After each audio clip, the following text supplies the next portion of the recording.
Faire. Certes, les anciens ont travaillé et ont laissé un savoir, mais l'astrologie est très mal intégrée. Eh bien, vous imaginez, ma chère Béatrice, vous imaginez bien que si vous étiez en mesure de tenir des propos cohérents sur le zodiaque, vous pourriez discuter avec des historiens de l'art, vous pourriez discuter avec des sociologues et historiens, et non, mais vous pourriez le faire d'une manière beaucoup plus intéressante, parce que justement, cet aspect de l'astrologie, il serait en phase avec le savoir des historiens de l'art, des historiens de l'Église, des historiens de l'agriculture, etc. Or, vous, avec votre malheureux et votre pauvre zodiaque, pimenté par la théorie des domiciles planétaires qui n'a rien à voir avec le zodiaque et qui vous fait dire que les Gémeaux c'est un signe mercurien, vous avez le droit de dire que les Gémeaux c'est un signe mercurien à condition d'oublier que c'est les Gémeaux. À condition de dire c'est le troisième signe du point de vue de l'écliptique par exemple. Vous pouvez dire ça. Mais à ce moment-là, vous ne devez plus du tout, en aucune façon, revendiquer les Gémeaux. Vous dites simplement, voilà, on a décidé que, le premier signe serait sous la maîtrise de Vénus, le deuxième signe, voilà. Vous pouvez dire ce que vous voulez, mais vous ne devez pas employer des expressions malheureuses. C'est-à-dire, vous ne devez pas faire des références qui vous mettent en porte-à-faux. Évitons le porte-à-faux. Évitons les références qui ne mènent à rien. Donc, voilà ce que je vais vous dire. Vous voulez parler des domiciles des planètes? Parlez-en. Mais parlez-en de manière intelligente. Alors, je vais vous dire comment il faut parler des... Je vais vous dire comment on parle intelligemment des domiciles et des planètes, si ça vous intéresse. Et ça n'a rien à voir avec... D'ailleurs, les gens qui ont travaillé sur les domiciles des planètes n'ont jamais songé à valider cette théorie par les rapports, par le symbolisme zodiacal. C'est une structure mathématique, c'est une structure géométrique, ça n'a rien à voir avec le symbolisme zodiacal. Et d'ailleurs, entre parenthèses, les 4 éléments, vous savez très bien que les 4 éléments n'ont rien à voir avec le symbolisme zodiacal. Aquarius, le Verseau, c'est un signe d'eau ou un signe d'air? C'est un signe d'air. Et pourtant, Aquarius, ça veut dire l'eau. C'est le verseur d'eau. Vous voyez bien que ça colle pas. Neptune est supérieur à Uranus. Hein, écoutez, racontez ce que vous voulez. Vous avez... Non, mais voilà. Alors là, EMC2, le thème d'Einstein, vous avez la démonstration de la relativité. Alors, si vous voulez, pour moi, Neptune reste maître de Uranus. Hein. Je ne sais pas ce que ça... C'est sans doute Uranus. pour ça que... Neptune reste du maître des poissons. Je ne sais pas, maître d'Uranus, qu'est-ce que vous entendez maître d'Uranus? Neptune est maître d'Uranus. Ah bon, c'est quoi cette théorie? J'ai entendu parler de cette... Qu'est-ce que c'est? Non mais attendez, ça peut exister, mais ça n'est pas la théorie en vigueur. Oui, mais à mon avis... Non mais Uranus... Uranus est le maître du Verseau et Neptune le maître du Poisson. C'est l'octave supérieur. Oui. C'est une question de terminologie. Oui. Non mais peu importe. Aquarius. Non mais c'est pour donner un exemple. Aquarius c'est l'eau et c'est pas même c'est un signe d'air, c'est l'eau. Donc vous voyez bien que votre zodiaque, vous pouvez le mettre à la poubelle votre zodiaque. C'est un truc qu'il n'y a pas à fréquenter. Vous n'avez pas évité le zodiaque. Évitez le zodiaque. Vous voyez bien que pour le pas, bon, évitez que ça ne marche pas et donc par conséquent, évitez aussi les saisons. On devrait parler de degrés. Évitez les saisons. Ne parlez pas des saisons. Le Gémeaux serait celui qui serait contenu entre le 21e et le 30e. Voilà, c'est ça. Et le 90e degré. Oui. Numéroter les signes, dire que le troisième signe est attribué à Mercure et laisser l'utilisation du symbolisme zodiacal aux astronomes. Ou alors aux historiens de l'art. Enfin, je sais pas. Peu importe, mais les astronomes l'utilisent de toute façon. Oui, ils l'utilisent parce que... Un signe comme le taureau est où? Il est dans l'éther. Oui. Donc, ce qui s'appelle par exemple le Verseau. Il est évident que le verseur d'eau, c'est de l'eau. Mais on définit Uranus comme étant le Verseau comme étant un signe d'air. Pourquoi? Vous savez pourquoi? Vous savez pourquoi?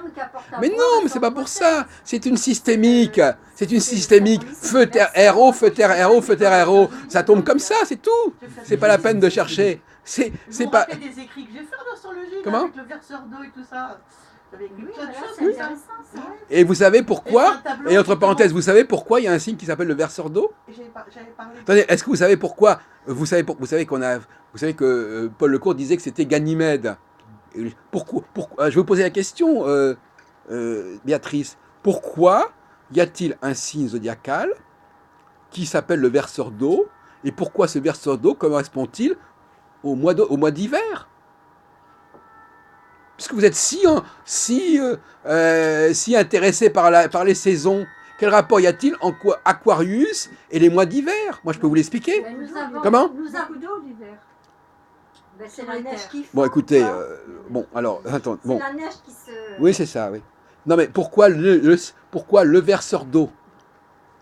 Allez-y. Voilà. Il faut verser de l'eau pour ensemencer les terres aussi. Non, mais écoutez, le verseur d'eau, si vous regardez les très riches genres du Duc de Berry, je vous invite véritablement dès ce soir à aller sur Internet et sortir la liste des 12 mois de l'année, hein, si ça n'a pas été fait. Ça, Hein, c'est intéressant. franchement, vous verrez qu'au mois de janvier-février, les gens se réfugient chez eux, hein, tout simplement, parce qu'ils ne sont plus dans la... ce ne sont pas des scènes de nature extérieure, c'est des scènes d'intérieur. Ce sont des scènes d'intérieur. Des scènes d'intérieur, entre parenthèses, alors il y a un autre gag qui est assez amusant. Est-ce qu'à votre avis, le feu est un signe? Le feu, ça correspond à quelle saison, à votre avis, le feu, Béatrice? Au mois du lion. Voilà. Et je vous posais une question. Est-ce qu'on se chauffe Mais il y a plus au mois que le de... mois du lion. Non, est-ce qu'on se chauffe en août? Non, on se chauffe. Oui, on se chauffe en août. Ah, oui. Le soleil chauffe. Non, au feu. Ouais, Eh, le quand- feu quand- du soleil. Quand est-ce qu'on utilise... Non, mais attendez. Le feu Quand est-ce qu'on naturel. utilise le feu pendant l'année? On fait du feu. Quand est-ce qu'on On fait du feu? Mais on le reçoit. Non, non, mais quand... naturellement. Non, attends. Quand est-ce qu'on fait du feu? Quand est-ce qu'on fait du feu? Mais en verso, Bon. par opposition. Bon, non, non, mais d'accord. Vous voyez bien que vous êtes vous voyez bien, voilà. On peut parler de ça. Non, mais voilà, vous comprenez pas que la symbolique... Le feu, iconographiquement, figure dans les mois d'hiver et pas dans les mois d'été.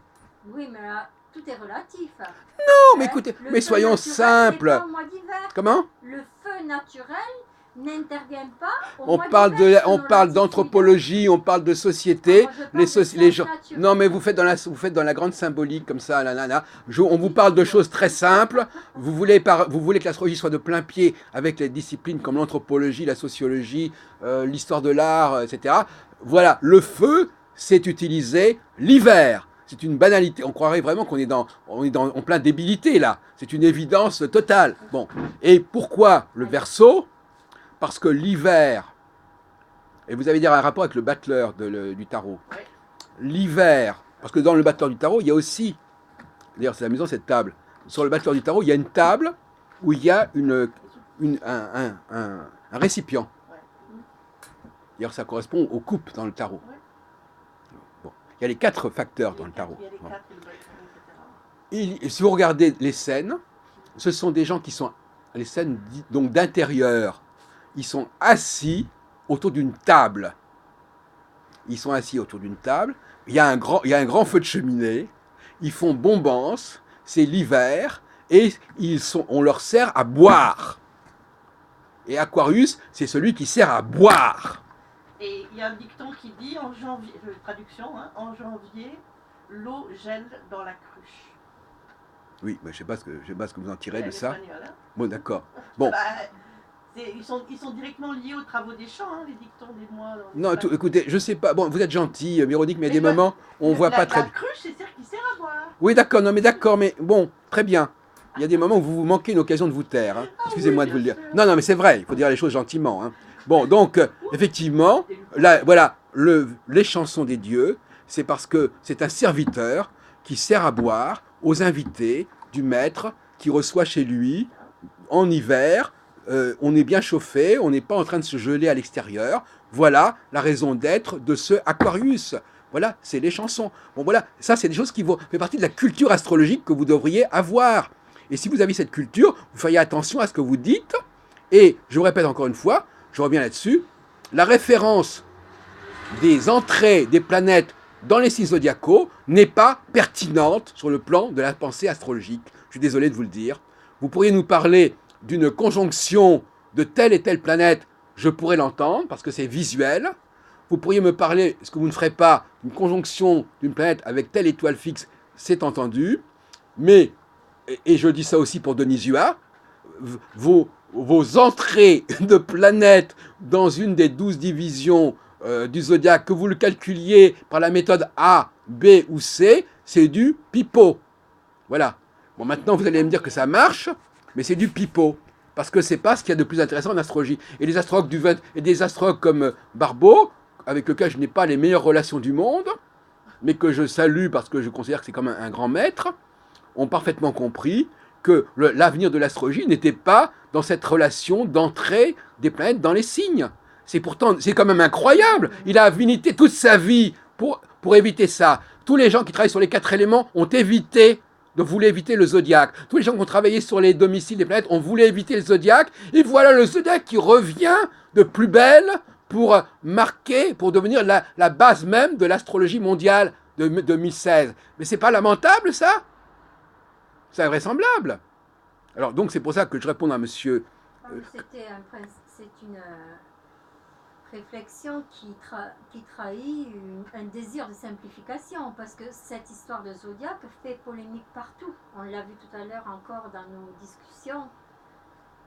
Ça ne veut pas dire qu'on ne doit pas l'utiliser. Je crois que les grands maîtres, comme vous dites, écartent le zodiaque par désir de clarifier l'affaire et de ne pas s'exposer aux contradictions. Mais alors expliquez-nous comment. Est-ce que vous avez une théorie? Parce que moi, si j'étais à votre place, j'aurais une théorie. Est-ce que vous avez une théorie pour nous expliquer la légitimité d'utiliser une division en 12 complètement arbitraire et complètement fictive comme un moyen de valider de baliser la course d'une planète? Qu'est-ce que ça peut foutre que la planète entre dans le 4e, le 5e, le 6e secteur de son circuit? Oui, mais alors dans ce cas, si vous remettez en cause cette division, on peut mettre beaucoup de choses en cause. Comme par exemple l'ordre des lettres dans l'alphabet. Pourquoi on mettrait le C après le B? Mais d'ailleurs, personne. Le problème, c'est que personne. Savoir, ça pourrait intéresser Monsieur Cohen, d'ailleurs, de cette manière. Il faut savoir être humble et évoluer avec ce que nous savons, ce que l'on a. Ça, appris, je vous l'accorde. Là, vous avez raison, hein. Vous avez parfaitement raison. C'est vrai que là, on l'a divisé en 12 comme on l'a divisé en 12. Non, mais vous pouvez entraîner. Vous pouvez dire si c'est bien ou pas bien, je dois faire avec. Faire avec? Avec le calendrier annuel. Et en quoi vous êtes imposé? En quoi vous êtes obligé de faire ça? Il y a des savants, écoutez, des chercheurs qui ont défini ce calendrier. Est-ce que, attendez, je vous pose une question. Est-ce que les gens voient l'entrée d'une planète dans un signe? Dans le ciel? Est-ce que ça se voit? Évidemment. Non, ça se voit pas. Bien sûr que non, on voit une conjonction, on voit pas l'entrée d'une planète dans un signe. On peut le voir si on est observateur. Non, on ne le voit pas. Parce que la frontière n'existe pas, on la voit pas. Non mais vous enferrez, c'est amusant, les gens s'enferrent. On ne voit pas ce passage, ça ne se voit pas, ça n'est pas visuel. C'est pas visible. Ni en astrologie sidérale, ni en astrologie tropicale d'ailleurs. Mais justement, je pense que c'est visible. Bon, alors expliquez-nous. En quoi c'est visible? On va regarder le ciel, on va voir que la planète passe dans un autre signe zodiacal, vous plaisantez. La seule chose que vous pourriez dire, c'est qu'il rentre dans une autre constellation. Ça pourrait éventuellement être visible, mais on sait que les constellations, ça vaut pas grand-chose. Mais là, vous pourriez dire effectivement, la planète entre dans la constellation du Bélier ou du Taureau. Mais pas dans un signe. Alors là, ça donne de la... ça donne de l'eau au moulin des sidéralistes, mais les sidéralistes eux-mêmes, ils ne savent pas gérer ce problème non plus. C'est intéressant de voir l'analogie entre le nombre de jours dans l'année dite grégorienne et le nombre de degrés du zodiaque. Mais ça, c'est une influence. Il y a une interinfluence. C'est intéressant de voir. Mais ça a été voulu. Maintenant, le calendrier au niveau des mois, il a été édifié, c'est un calendrier grégorien. Par exemple, les Hébreux n'ont pas le même calendrier du tout. Mais il a quand même 12 mois, plus ou moins. Il a quand même 12 mois, il y a des raisons astronomiques. Oui. Parce qu'il y a 360 jours, oui. 365. C'est pour ça qu'il y a des années... Non, mais c'est l'année lunaire aussi, il y a les années emblématiques, embolismiques. Bien sûr, mais je ne veux pas rentrer trop dans les détails. En tant qu'astronome, je vois bien de quoi vous parlez, mais on ne va pas rentrer dans les détails. C'est une astrologie de 12 mois, mais je suis d'accord. Je vous ai dit simplement que si on veut parler de l'astrologie de 12 mois, il faut connaître le dossier. Nous sommes d'accord. Il faut connaître le dossier. Il faut savoir exactement l'iconographie qui correspond à ces 12 mois et s'apercevoir que la symbolique des 12... Si je veux établir une astrologie des 12 mois, il faut que je rétablisse la vraie symbolique du zodiaque. Nous sommes d'accord. qui n'est pas la bonne actuellement. Alors je suis d'accord. Un des travaux de l'académie. Voilà. Un des travaux aussi qui pourrait Réformer réformer la symbolique zodiacale, mais pour que les astrologues qui prétendent utiliser cette symbolique ne fassent pas n'importe quoi. Parler de comparaison. Voilà. Et Entre parenthèses, je reconnais en monsieur André Barbeau le titre de grand maître. Il était monté dans ma voiture en 1990. Je l'ai accompagné chez lui au Pré Saint-Gervais. Il habitait le Pré Saint-Gervais Ah bon à l'époque. Je ne savais pas qu'il habitait le Pré Saint-Gervais. Ah bon? Et à côté du Pré Je crois Saint-Gervais. qu'il habitait dans le 19e. Oui, 19e côté Pré Saint-Gervais. D'accord. Ah oui, d'accord. Oui. Et je l'ai raccompagné. Boulevard chez Brunet, lui. je sais pas quoi. Oui, c'est ça. Je l'ai raccompagné chez lui en partant de chez Monsieur Brère de la librairie. Oui, bien sûr. Édition traditionnelle. Voilà, oui, c'est sur ça. les quais. Mmh. Voilà. Oui, d'accord. Et on a fait un trajet ensemble. Ah, où oui. Il m'expliquait ses grands discours avec Georges Mustry. Mmh. Enfin, bref. Ouais, d'accord. Donc Excusez-moi.